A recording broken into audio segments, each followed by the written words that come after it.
بسم الله الرحمن الرحيم. السلام عليكم ورحمة الله وبركاته. اخوان، بالنسبة لأكل البلابل، احنا نعرف انه اكو خلطات مثلا موجودة بالسوق، او اكو اشخاص مربين هم عندهم خلطة خاصة بهم تكون بروتينات وشغلات يحتاجها البلبل، والتمر مادة اساسية. بس حاليا بالاجواء الحارة، يعني احنا هسه نهاية شهر السادس، بداية السابع، فهاي الأجواء حارة، تصير هنا كلش حارة. أكيد الخلطة هاي اللي تكون بروتينات وهذه يعني مو هالقد يعني يرغبها البلبل أو تأذيه.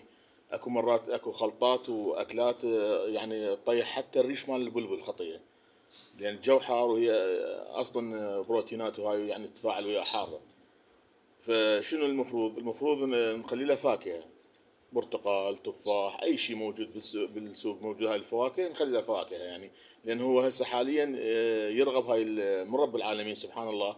البلبل يعرف، يعني يعرف كل وقت هو انه شنو يكون عنده، اللي يريده، شنو اللي يرغبه، شنو اللي يفيد جسمه. فاكو بالنسبه للمربين يشيلون الخلطه ويشيلون حتى التمر، يخلون له بس فواكه.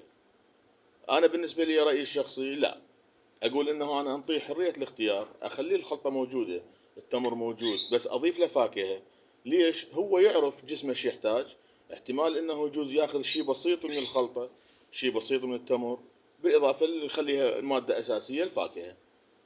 فهذا الفيديو بالنسبه لنا اليوم عن الاكل مال البلبل، وتعتنون به بهاي الاشهر، انه تعطيه فاكهه، تعطيه مثلا برتقال، تفاح، موز، خيار، حتى طماطه خليله، حتى طماطه خليله ما عندك اي اشكال، هم بيها املاح هاي يحتاجها البلبل.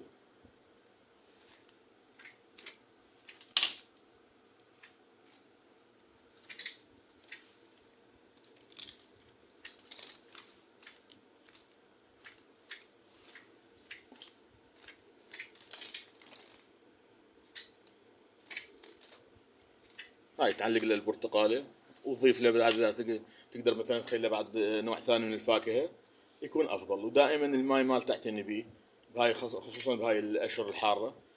يعني الماي انت دائما راقبه، او اكو مرات تلقى الماي مثل مالته مخلص، وهاي الاجواء الحاره ممكن تفقد البلبل يعني يموت. فدائما راقب الماي مالته، وتبدله له اكثر من مره. ليش؟ لان يحتر الماي، يحتر، وهذا خطيه البلبل. يعني انت مخليه بالقفص، فاكيد صاير بذمتك يعني. والسلام عليكم ورحمه الله وبركاته.